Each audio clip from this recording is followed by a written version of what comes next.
Hello viewers, welcome back to my YouTube channel. If you are new here, this is Rituparna from Glazing Girls. আজ আমি বিগিনারদের জন্য step by step এই সুন্দর easy smoky I মেকওভারটা করে দেখাবো। তো চলো কথা না বাড়িয়ে টিউটোরিয়ালটি শুরু করা যাক। প্রথমেই আমি আমার আইব্রোসটা কমপ্লিট করে নেব, আর আইব্রোস কমপ্লিট করার জন্য আমি আই ম্যাজিকের আইব্রোস পমেটটা ব্যবহার করব। এবং আমি যে শেডটা ব্যবহার করি সেটি হচ্ছে 06 ইবনি। আমি একটা ব্রাশ নেব এবং আমার আইব্রোস হেয়ারগুলো একটু কম করে নেব। এরপর আমি ঠিক মিডল থেকে আমার আইব্রোস ড্রয়িং স্টার্ট করব। আমার আইব্রো যেহেতু প্লাগ করা আছে, সুতরাং আমার ঠিক ড্র করতে এতটা কষ্ট হবে না, বাট যাদের প্লাগ করা নাই তাদের একটু কষ্ট হতে পারে। তো কিভাবে টেকনিক্যালি দুইটা আইব্রোস সেম করা যায় এবং সুন্দরভাবে ড্রয়িং করা যায়, সেজন্য আমি ইন ফিউচার একটা ফুল টিউটোরিয়াল দিব। তোমরা একটু খেয়াল করো, দেখো আমি কিন্তু শুরুর দিকে কোনো পমেট লাগাইনি, আমি জাস্ট স্পুলিটা দিয়ে একটু ব্রাশ করে নেব। এতে করে আমার হেয়ারগুলো একটু কালো লাগবে এবং খুব ন্যাচারাল একটা হিউ আসবে। এবং খুব ছোট ছোটোভাবে দাগ দিয়ে আমার আইব্রোসটা ফিল আপ করবো। আমি যদি একবারে শুরু থেকে শেষ পর্যন্ত দাগ দিয়ে নিয়ে যাই, তাহলে আমার আইব্রোসটা অনেকটা আর্টিফিশিয়াল মনে হবে। সেমভাবে আমি আমার অ্যানাদার আইব্রোসটাও ড্র করে নেব। আমার আইব্রোস দুই রকম, এর জন্য আমার খুব কেয়ারফুলি করতে হয় যেন দুইটা আইব্রোস দেখতে সেম লাগে। এখন সবথেকে ইম্পর্টেন্ট পার্ট, তোমরা আইব্রোস যেভাবেই ড্র করো না কেন, কনসিলার দিয়ে যখন তোমরা শেপ টানবে, এই পার্টটা সবথেকে ইম্পর্টেন্ট, কেননা এই পার্টেই তোমার আইব্রোসের শেপটা সুন্দরভাবে ফুটিয়ে তুলতে পারবে। একটা ফ্ল্যাট ব্রাশে তোমরা কনসিলার নিয়ে নেবে, তারপর ইনার কর্নার থেকে খুব ছোটোভাবে, একবারে পুরো শেপটা টানার দরকার নেই, খুব অল্পভাবে তোমরা শেপ টানো এবং ফিল আপ করো।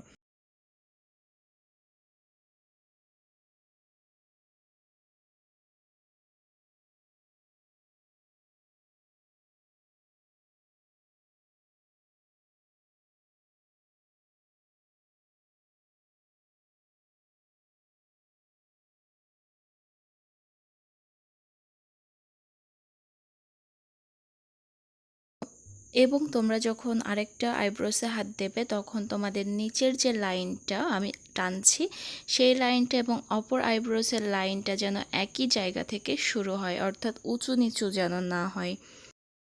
এই লাইনটা যদি তোমাদের ঠিক মতন না হয়, তাহলে মনে হবে কোনো ভুরু একটু উঁচুতে এবং কোনো ভুরু তোমার নিচুতে। আবার মনে হতে পারে যে কোনো ভুরু তোমাদের মোটা বেশি, কোনো ভুরু চিকন। এই জন্য ট্রাই করবা যে মাঝের জায়গাটা এবং দুইটা যে লাইন টেনেছি, সেই দুইটা লাইন একই জায়গা থেকে শুরু করার জন্য। এরপর একটা ব্লেন্ডিং ব্রাশ নেবে, এটা মূলত কনসিলার ব্লেন্ডিং ব্রাশ, এবং কনসিলার ব্লেন্ডিং ব্রাশ দিয়ে আমি কনসিলারটা ভালোভাবে ব্লেন্ড করে দেব।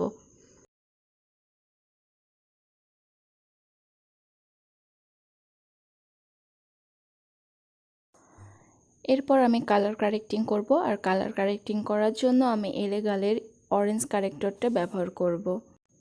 চোখের উপরে সাধারণত কেউ কালার কারেক্টর দিয়ে কালার কারেক্টিং করে না, কিন্তু আমার স্পট এতটাই বেশি যে আমার মনে হয় যে কালার কারেক্টিং করে নিলেই আমার জন্য ভালো হবে। তোমাদের যাদের আমার মতো ডার্ক সার্কেল বেশি এবং ব্ল্যাক স্পট বেশি, তারা চোখের উপরে কালার কারেক্টিং করে নিতে পারো। এরপর হাত দিয়ে তোমরা ব্লেন্ড করে নিতে পারো, বা এরকম একটা ব্লেন্ডিং ব্রাশ দিয়ে তোমরা কনসিলারটা সুন্দরভাবে ব্লেন্ড করে দেবে। তোমাদের ফেসে যেখানে যেখানে ডার্ক স্পট আছে বা অন্য জায়গার তুলনায় স্কিন টোনটা একটু ডাউন, সেখানে তোমরা অরেঞ্জ কারেক্টর দিয়ে কালার কারেক্টিং করে নেবে।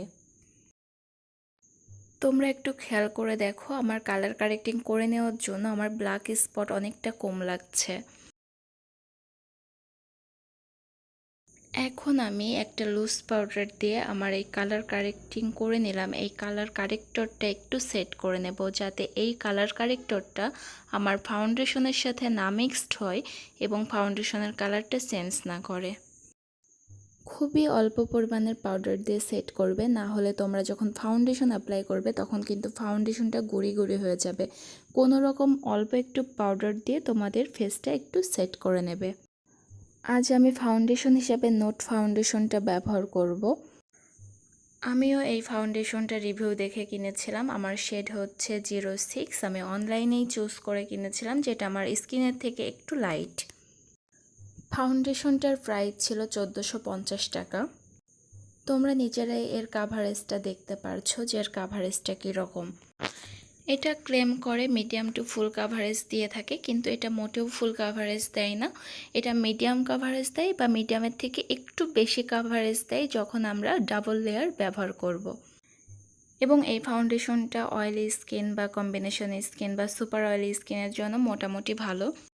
তোমরা যদি গরমের দিন মেকআপ করে বাইরে যাও, ফুল পদ্ধতি অবলম্বন করে মেকআপ করে থাকো, তাহলে তোমাদের মেকআপটা 6 ঘন্টা থেকে 8 ঘন্টা লাস্টিং করে থাকবে। ফাউন্ডেশনটাতে একটা মৃদু বাসনা আছে, যারা ফ্লেভার পছন্দ করে না তাদের জন্য এটা উগ্র মনে হতে পারে, বাট আমার কাছে ব্যবহার করতে করতে এখন ফাউন্ডেশনটার ফ্লেভারটা ভালো লাগে। সো কসমেটিকে যারা ফ্লেভার পছন্দ করো না তাদের বলবো এই ফাউন্ডেশনটা সম্পূর্ণ স্কিপ করে যেতে। এবং আমার কাছে যদি তোমরা বলো যে আপু তুমি কি বলো যে এই ফাউন্ডেশনটা নেব কি নেব না, আমি বলবো নেবে কি নেবে না এটা তোমাদের বিষয়, কিন্তু আমি সেকেন্ড টাইম এই ফাউন্ডেশনটা কখনো আমি আর পারচেস করিনি। কেন কিনিনি তার কারণ একটাই, ফাউন্ডেশন যে খারাপ এটা নয়, কিন্তু ফাউন্ডেশনটার প্রাইস যদি আমি দেখি তাহলে 1450 টাকা, এবং ফাউন্ডেশনটার কাভারেজ লেগেছে আমার কাছে like as W7 wet and wild এরকম। আমি কিন্তু 550 থেকে 750 টাকায় এই ফাউন্ডেশনগুলো পেয়ে যাচ্ছি। সুতরাং 1450 টাকা দিয়ে এই ফাউন্ডেশনটা কেনার আমি কোনো মানে খুঁজে পাই না। তবে হ্যাঁ, এই ফাউন্ডেশনটার প্রাইস যদি 750 অ্যারাউন্ড এরকম আসে তখন আমি আবার পারচেস করব। এখন তোমরা এই প্রাইজে ফাউন্ডেশনটা কিনবে কিনা এটা সম্পূর্ণ তোমাদের বিষয়। ফাউন্ডেশন অ্যাপ্লাই করার পরে আমি ব্রোঞ্জিং করে নেব। ফাউন্ডেশনের পরে মূলত পাউডার ব্যবহার করা হয়, কিন্তু ব্রোঞ্জিং করে নেওয়া হলে ব্রোঞ্জিংটা অনেকটা শার্প হয়। কিন্তু এজন্য তোমাকে অবশ্যই ফাউন্ডেশনটা একটু ড্রাই হওয়ার বা শুকনো হওয়ার সময় দিতে হবে। ফাউন্ডেশনটা একটু ড্রাই হওয়ার পরে আমি ব্রোঞ্জিং স্টার্ট করি। তোমরা একটু খেয়াল করে দেখো অল্প ব্রোঞ্জারেই কত সুন্দর পিগমেন্টেশন আসছে। এরপর একই সাথে তোমরা নোজ কন্ট্যুরটাও করে নেবে।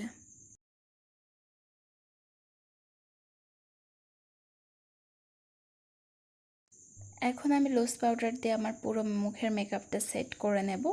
একমাত্র যেখানে আমি ব্রোঞ্জিং করেছি সেই জায়গাটা স্কিপ করব। এবং একই সাথে আমি ব্রোঞ্জিংটা একটু শার্প করে নেব।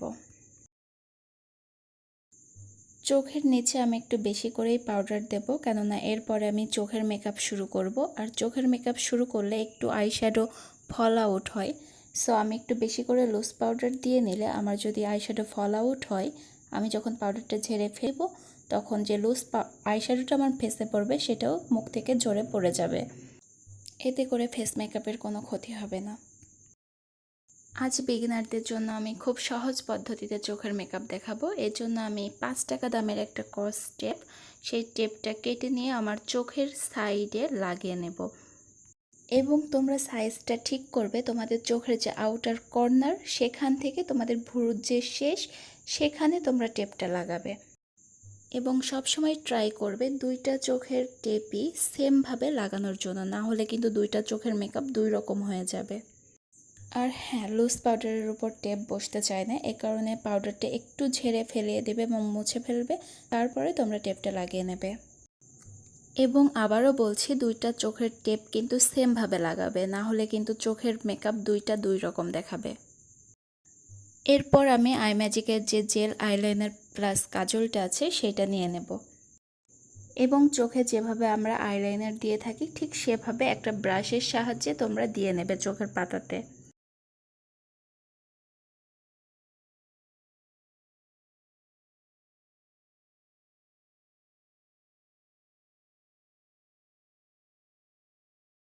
এরপর আমি একটা ব্রাউন শেড নেব আমার ট্রানজিশন কালার হিসাবে ব্যবহার করার জন্য।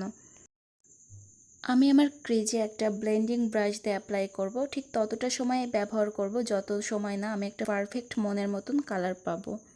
এবং কখনো একবারে বেশি শ্যাডো নিয়ে অ্যাপ্লাই করতে যাবে না, এতে করে তোমরা ব্যালেন্স করতে পারবে না। সবসময় অল্প অল্প শ্যাডো নেবে এবং ব্লেন্ড করবে, এতে করে কিন্তু খুব সুন্দর একটা বেস তোমরা পাবে। এরপর একটা স্মল ব্লেন্ডিং ব্রাশ নেবে এবং এই ছোট ব্লেন্ডিং ব্রাশটা দিয়ে আমি আমার কাজলটা ব্লেন্ড করে নেব। এখানে আমি কিছুটা ব্ল্যাক শ্যাডো ব্যবহার করব। আমি অল্প পরিমাণে ব্ল্যাক শ্যাডো নেব এবং আমার এই কাজলটা ব্লেন্ড করে দেব। আর যেহেতু পাশে আমার টেপ লাগানো আছে, সুতরাং ছড়িয়ে যাওয়ার কোনো সম্ভাবনা নেই এবং দুইটা চোখের আই মেকআপই সেম হবে।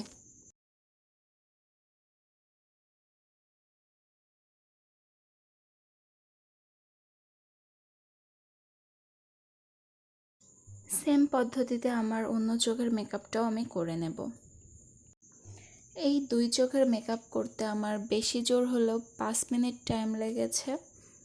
এখন তোমরা স্টেপটা তুলে ফেলবে এবং খেয়াল করো যে দুইটা চোখের কিন্তু একই রকম মেকআপ হয়েছে। এরপর আমি লোয়ার ল্যাশেও একটু ব্ল্যাক শ্যাডো অ্যাপ্লাই করে নেব এবং ভেতরে একটু কাজল অ্যাপ্লাই করে নেব। তারপর একটা ব্লেন্ডিং ব্রাশ দিয়ে সুন্দরভাবে ব্লেন্ড করে দেব।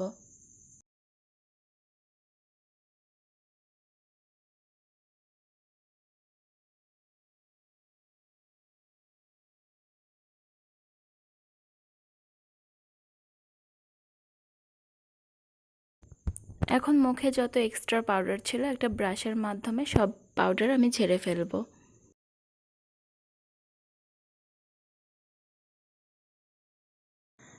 এগেইন আমার কন্ট্রোলটা একটু আবার শার্প করে নেব। এখন আমি ব্লাশ অ্যাপ্লাই করে নেব এবং ব্লাশ হিসাবে আজকে আমি টেকনিকের ম্যাট মেগা ব্লাশটা ব্যবহার করব।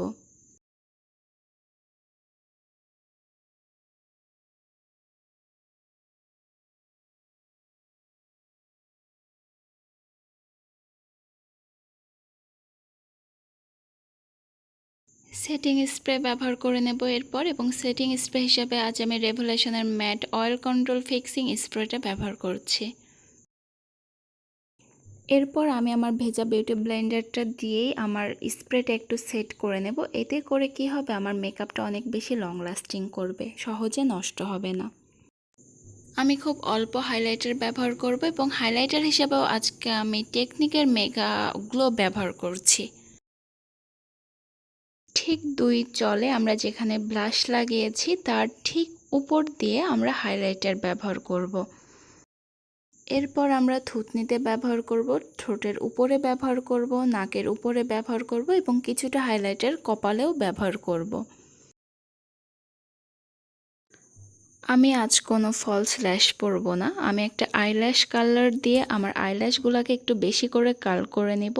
তারপর আমি কয়েক কোট মাস্কারা অ্যাপ্লাই করব। এবং আইল্যাশ কার্ল করতে আমার সব সময় খুব ভয় লাগে, মনে হয় এই যেন আমার যেটুকু আইল্যাশ আছে ছিঁড়ে চলে আসবে, কিন্তু আদৌ সেটা নয়।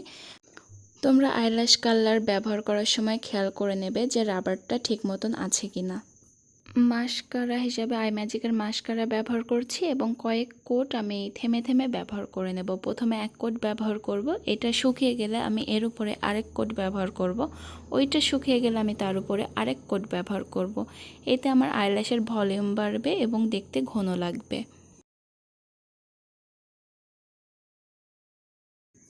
এবং লিপস্টিক হিসাবে আমি প্রথমে ফকলারের 4 নাম্বার শেড ব্যবহার করেছি, তার উপরে আমি ডসের এই লিপপিটা ব্যবহার করছি। এটা শেড নেম আমি জানি না, বাট এটা আমার খুবই পছন্দের একটা শেড, অনেকটা কফি কালার। দেন আমি টিপ পরতে পছন্দ করি, আমি একটা টিপ দিয়ে নিচ্ছি। তোমরা এই লুকটা ওয়েস্টার্নের সাথে ক্যারি করতে পারো, আবার দেশি পোশাকের সাথেও ক্যারি করতে পারো। এটা আমার ফাইনাল লুক, কেমন লাগলো অবশ্যই কমেন্ট বক্সে জানাবে। আর তুমি যদি আমার চ্যানেলে নতুন হয়ে থাকো আর এখনও যদি আমার চ্যানেলটি সাবস্ক্রাইব করে না থাকো, তাহলে প্লিজ ডু সাবস্ক্রাইব এবং পাশে থাকা বেল আইকনটি অবশ্যই ক্লিক করে রাখবে। এতে করে আমি যখনই ভিডিও আপলোড করব তোমাদের কাছে একটা করে নোটিফিকেশন চলে যাবে। আর নেক্সট কী ধরনের মেকআপ টিউটোরিয়াল চাও অবশ্যই আমাকে কমেন্ট বক্সে জানাতে ভুলবে না। আজকের মতো এই পর্যন্তই, দেখা হবে নেক্সট টিউটোরিয়ালে। সেই পর্যন্ত সবাই ভালো থেকো, টাটা।